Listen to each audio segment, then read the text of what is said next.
All right. Well, a professor from the University of Kansas said that men who don't vote for Kamala Harris should be lined up and shot. But then he backtracked and said, oh, scratch that from the recording. I actually don't want anyone to see that. We're going to have a listen to it. But this is an exercise in thought. And I want to push you because is this his First Amendment right? The First Amendment does cover humor. So is he joking here? Now, since we are all committed to being advocates, staunch advocates of free speech, does it then, if you do love free speech, you have to fight for the rights of the speech that even you don't like. So let's all watch this and decide, is this his First Amendment right or is it not? Guys are smarter than girls. You got some serious problems. That's what frustrates me. There are going to be some males in our society that will refuse to vote for a potential female president because they don't think females are smart enough to be president. We could line all those guys up, and they clearly don't understand the way the world works. Did I say that? Scratch that from the recording. I don't want the deans hearing that I said that. Okay. No one laughed, by the way, in the classroom, so the humor fell flat. Right. But you could tell he was nervously like laughing to himself as if almost he tried to make a joke. Right. You know, like people do that when they make a joke and then they try to cover up the awkward silence with their own sort of, right? Yeah. Like Chuck Schumer does, you know? Right. I think if we want to be academically honest, we have to admit that this one's tricky. Right. And then let's pretend that he's advocating the shooting the supporters of whoever you do like, or pretend that you feel this way about whoever you do support. Right. After this video came out, he was put on leave, and the University of Kansas released this notice saying, we are aware of a classroom video in which an instructor made an inappropriate reference to violence. The instructor is being placed on administrative leave pending further investigation. The instructor offers his sincerest apologies and deeply regrets the situation. His intent was to emphasize his advocacy for women's rights and equality, and he recognizes he did a very poor job of doing so. The university has established process for situations like this and will follow that process. Okay, now free speech advocacy group FIRE, which I usually really agree with, I like this group a whole lot, says that they're looking into whether or not this was a violation of the professor's First Amendment rights. Here they say the First Amendment protects jokes, including brief and off-topic ones. That's why FIRE is looking into this suspension of an instructor for an apparent joke about shooting men who don't want to vote for a woman president. The University of Kansas must uphold its obligation to avoid punishing protected speech. So again, I put it to you. Was this his right to say or not? Was he actually inciting a violence? Now, liberals like to cry that all words are violent, right? And so even if you hurt someone's feelings, liberals say that could and should be a crime. We've seen them make that argument increasingly during the Biden administration. Conservatives and libertarians reject that. So do they reject that in this man's case? How would a court decide whether or not he's joking or not? Well, if we look to Kansas law, it is a crime in Kansas to incite riots or violence against others, but only if it's accompanied by power or apparent power of immediate execution. Does it look like this guy has the power of immediate execution? He uses his finger for a gun. Does it look like he actually can incite men or people to go and shoot men who won't vote for a woman?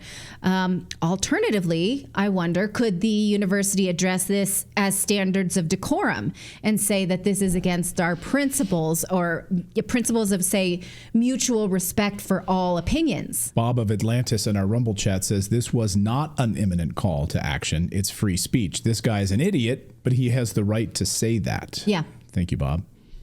Right. Is that the general sentiment? That didn't want to come out of my mouth. I was like, I would try to help you. I literally couldn't figure out what words you were trying to say. Is that the gentiment? Is that the gentiment? I'm like, I'm ready for a break. Is that the gentiment?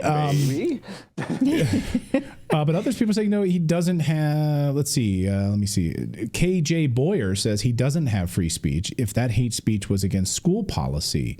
So again, school policy, you're teaching. So that's a different element here. He's not just standing on a street corner saying that. Like, oh, you guys out here don't vote for Kamala Harris should be shot. He's not saying that. He's in a school in an environment that has a school policy as well. I mean, but he still falls under free speech. Yeah. But what is the school policy, I mean, I feel like it's he has a First Amendment right to say that, because I don't think he was inciting violence. He was more like the won't somebody rid me of this troublesome priest? Like I don't think he's doing that. I don't think he's like inciting violence. However, I don't think it's a First Amendment thing, but it's improper, and for that, like, improper behavior is something that the university can address, and so I think they should have the right to discipline as they see fit for improper behavior. Right, but that's a slippery slope when you see how universities have defined improper behavior as conservative behavior. People who refuse to acknowledge, let's say, that a man can be a woman.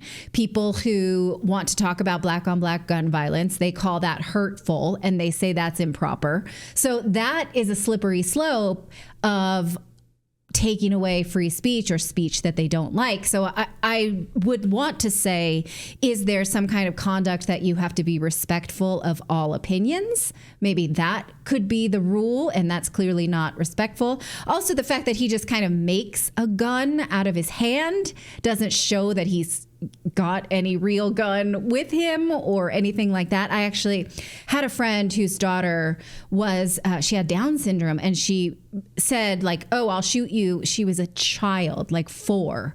And the teacher said, we're going to transition now to this. It's time to do math. And she's like, no, I don't want to do that. I'll shoot you. And they literally filed a complaint against a Down syndrome kid. The school district said that a 4-year-old with Downs was threatening a teacher. She was 4. She made she had no gun on her. And so anyhow, this is something how you can see this becomes a dangerous, slippery slope. So D's nuts in our YouTube chat.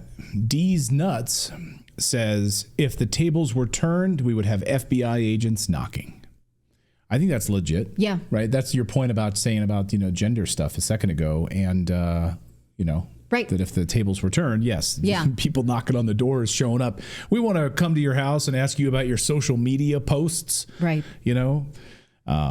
Yeah. So, okay, that was that. I appreciate this discussion. I'm not here to argue one way or the other. I'm here to admit that this is a tricky one, and you have to stand for speech you don't like if you're a free speech purist. And so that's what we're doing. We're looking at that through that lens. So thanks for having that fun conversation with me. Leave your comments in the chat if you have more to say. Listen up, America. It's no coincidence we are seeing a surge of new health crises, just as critical decisions need to be made. First, a massive COVID-19 spike, 1.2 million new cases reported daily. Then the World Health Organization declares monkeypox a global health emergency. And then this morning, Kathy Hochul in New York says EEE virus is now a big deal, the mosquito virus. And now we're gearing up for the bird flu summit in Washington, D.C. It's clear they are setting the stage for more planned epidemics right now. These aren't just coincidences. They're calculated moves to keep us in fear and control. Ask yourself, were you prepared for the last pandemic? A shocking 48% of Americans don't have any emergency supplies, according to the National Center for Health Preparedness. We saw how the medical and pharmaceutical industries failed us the last time. They left us to fend for ourselves. So you guys got to get one of these in your house. Keep it in your medicine cabinet. And that is the Contagion Emergency Kit from our friends at the Wellness Company, from our friends Dr. Peter McCullough over at the Wellness Company. It's packed with ivermectin, hydroxychloroquine, Z-Pak, Tamiflu, budesonide, I hope I'm saying that right, budesonide, and a nebulizer, and treatments they don't want you to have. Forget waiting in line or struggling to find a doctor willing to prescribe these life-saving medications. You can get one, keep it in your emergency space, in your medicine cabinet, and always have it ready to go. Again, go to twc.health/redacted, save $30 at checkout, get the Contagion Emergency Kit today. That's twc.health/redacted.